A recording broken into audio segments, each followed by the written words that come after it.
اهلا وسهلا بيكم في حلقه جديده من حلقات فاطمه والبنات. عندنا النهارده موضوع مهم قوي عايزين نتكلم فيه مع بعض.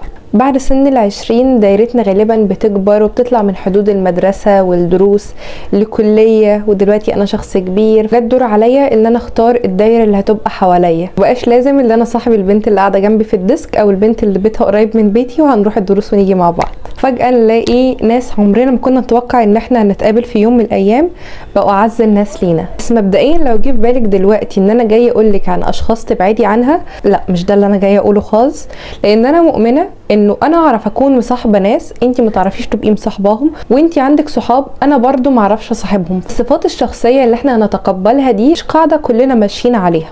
طيب انا جايه اقول لك ايه النهارده؟ في نقطتين انا حابه ان انا اتكلم معاكم فيهم، نقطه هنتكلم فيها النهارده ونقطه ان شاء الله هنتكلم فيها الفتره الجايه عن ازاي انك تكوني صاحبه كويسه.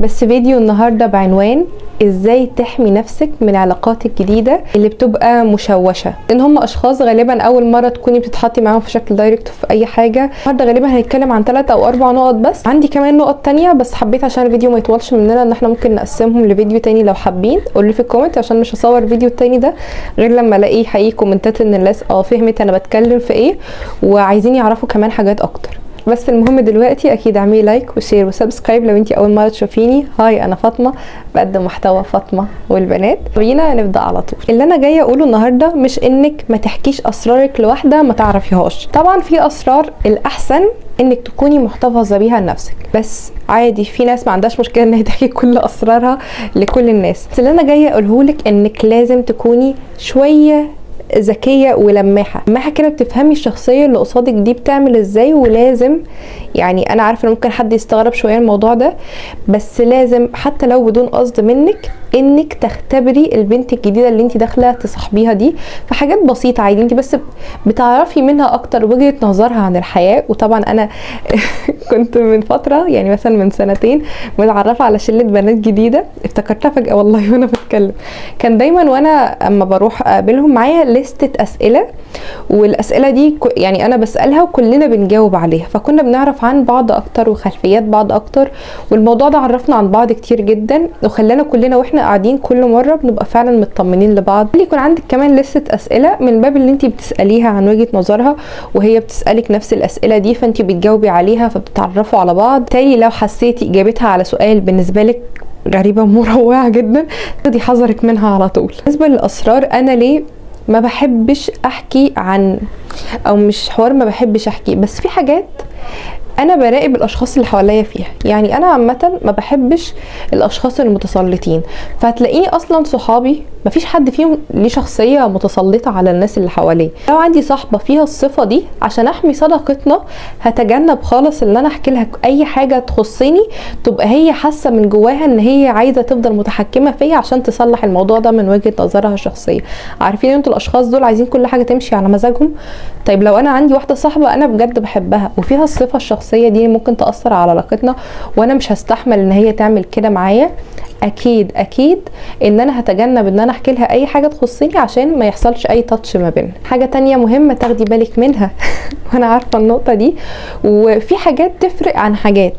لما تلاقي مثلا واحده صاحبتك جايه طول الوقت بتحكي لك عن الناس اللي حواليها وبتحكي اسرار، عارفين في حاجه كده يعني انا مش عارفه هي صح ولا غلط الصراحه. يعني مثلا اكون قاعده بتكلم مع صاحبتي فهي بتمر بحاجه معينه فاقول لها بصي ده انا كان عندي واحده صاحبتي حصل معاها كذا وتصرفت بالطريقه الفلانيه وكذا. دي مش عارفه، انا بحسها عادي يعني طول ما هم ما يعرفوش بعض مثلا، او طول ما هم الموضوع عادي منتشر. انما في ناس بتحكي اسرار، فانا اكيد مش حابه ان انا اكون قايله لك سر او وبجد سر، يعني مش حاجه كده طبيعيه في حياتي والاقيكي مديه صاحبتك تانية مثال عنه. تاني نقطه انا عايزه اتكلم عنها النهارده وهي تاكدي 100% ان اي صفه وحشه في صاحبتك هتنولي منها نصيب. فانتي غالبا محتاجه تتاكدي ان الصفات الوحشه اللي في صاحبتك دي انتي بنسبه كبيره متقبلاها وعارفه تتعاملي معاها. بنات زي ما احنا مختلفين، في ناس انا بعرف اصاحبهم زي ما قلت لكم في بدايه الحلقه، وفي بنات انا ما بعرفش اصاحبها. وصاحبتي هي مصاحبه البنات دي جدا. مثلا انا لو عندي صاحبه كدابه انا ممكن عادي اتعامل معاها، بس ممكن انتي ما تبقيش عارفه تتعاملي مع البنت الكدابه دي. فانا لازم اكون متقبله ان البنت اللي بتكذب دي صاحبتي صديقتي الصدوقه، متقبله ان هي في يوم من الايام ممكن تكذب عليا عادي، فاهمين؟ بس واحنا كبار خلاص فوق ال20 مش مضطرين، او حتى والله تحت ال20، بس تحت ال20 الدوائر بتبقى ضيقه ومش هتبقي مدركه ده غير لما تكبري. على فكره تفكيرنا كمان بيبقى ضيق قوي. نقطه مهمه قوي انا جايه اقولها هنا في نقطه العيوب دي بالذات، لو في واحده صاحبه في حياتك ضغطاكي نفسيا، انا اسفه بس انتي اولى من الطاقه اللي بتمري بيها معاها وبتستنزفيها عليها دي. مفيش اي مبرر لان انا اكون قاعده مع شخصيه طول الوقت بس تغطاني نفسيا عشان هي صاحبتي.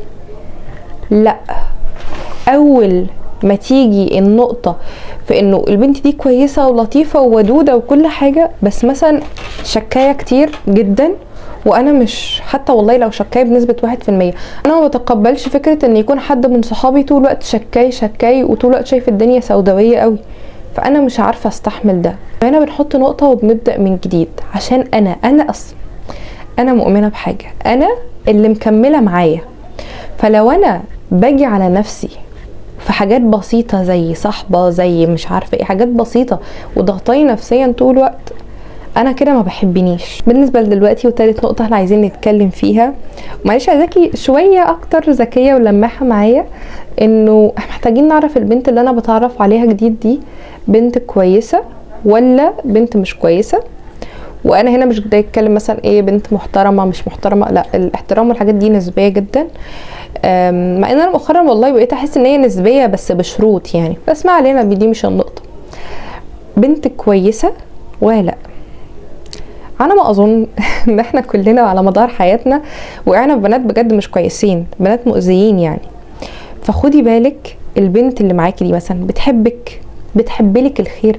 على فكره الشخص اللي بيحب الخير لصاحبته بيحب الخير للجميع، تمام؟ فانا اكون محتاجه ان البنت اللي انا بتعرف عليها حبالي الخير حتى لو هي ما تعرفنيش، مش مستنيه ان انا اعمل حاجه ليها وقتها تحبني، مش مستنيه ان انا اغلط فيها عشان تتربص لي. دي حاجه مزعجه جدا انك تكون في حياتك شخصيه يطلع منها اذى.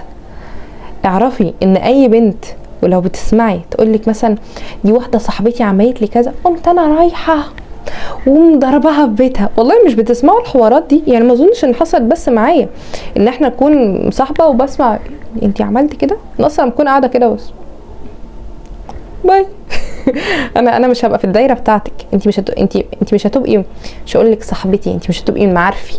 فاهمه النقطه في ايه؟ وخلي بالك عشان النقطه دي انا بستغباها صراحه، انا اسفه ان انا بقول كده، بس فكره ان انا اكون متعرفه بناس مؤذيين عشان انا عايزه حاجه منهم او عشان هم في دايرتي والاقيه هحافظ على نفسي، لا.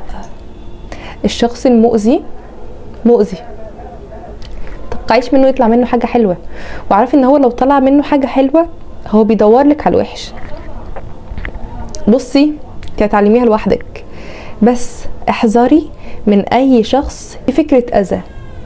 الاذى ده اول ما تلاقيه اعرفي ان هنا في كارثه، او لحد تاني وهو رسم عليك وش ان هو الطيب، الشخص اللي قلبه وحش قلبه وحش على الكل. عايزه ارجع تاني لنقطه ان البنت دي بتحبك ولا لا. راقبي تصرفاتها لما يحصل لك حاجه كويسه، او عامه راقبي تصرفاتها معاكي، اللي هو انت عايزه تعرفي اخباري ليه، فتلاقيه طول الوقت ها بتعملي ايه، عامله ايه، رحتي فين، جيتي منين، اتخطبتي، اتجوزتي، تساليها هتبقى هتعمل حاجه من الاثنين، مفهومش تالت، ولو تالت هيبقى بسيط قوي.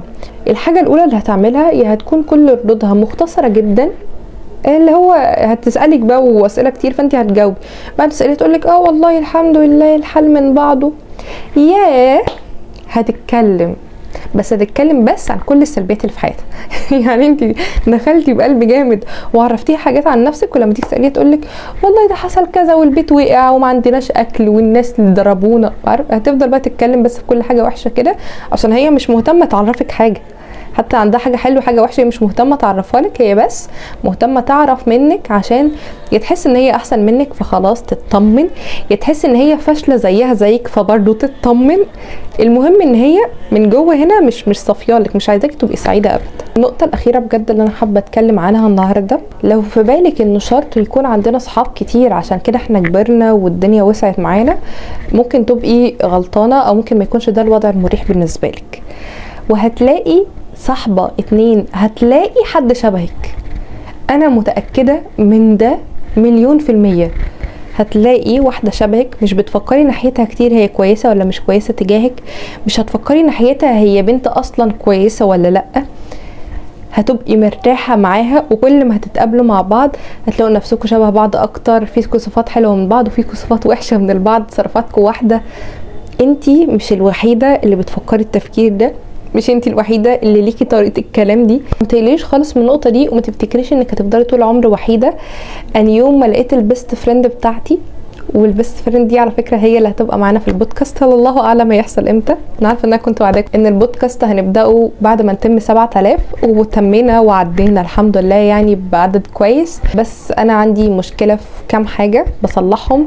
المهم ان انا كنت بقول لكم ايه يعني، وان شاء الله هنعمل بودكاست في يوم من الايام. المهم ان انا البيست فريند بتاعتي لقيتها في اكتر وقت انا كنت حاسه فيه ان انا وحيده وان انا ما عنديش صحاب. خلينا نرجع تاني لنقطتنا، ان انت كده كده هتلاقي حد عايز يصاحبك ومهتم ان انت تكوني في حياته، بس اهم حاجه انك تختاري بذكاء من غير ما توقعي نفسك في حاجات ممكن تاذيكي اذى كبير. ده اللي انا كنت بحاول اقوله لكم النهارده، وان شاء الله لينا فيديو كمان تاني عشان انت بقى انت اللي تكوني بنت كويسه وصاحبه كل الناس يتمنى ان انت تبقي في حياته. وبس كده، ده كان فيديو النهارده. حاسه ان انا ما طولتش، بس هو العداد بيقول لي ان انا طولت، بس انا حاسه ما طولتش. اقابلكم ان شاء الله في كل فيديو جديد الجايه، ويا ريت لو تفيدينا في الكومنتات وتقولي لنا ازاي كمان نقدر نحمي نفسنا من اي علاقه جديده داخله في حياتنا. اعملي لايك وشير وسبسكرايب، كومنت كمان برايك وكومنت باجابه على السؤال. وبس كده، اشوفكم في كل الحلقات الجديده الجايه. كانت معكم فاطمه، واحده من حلقات فاطمه للبنات. دمتم سالمين والسلام عليكم.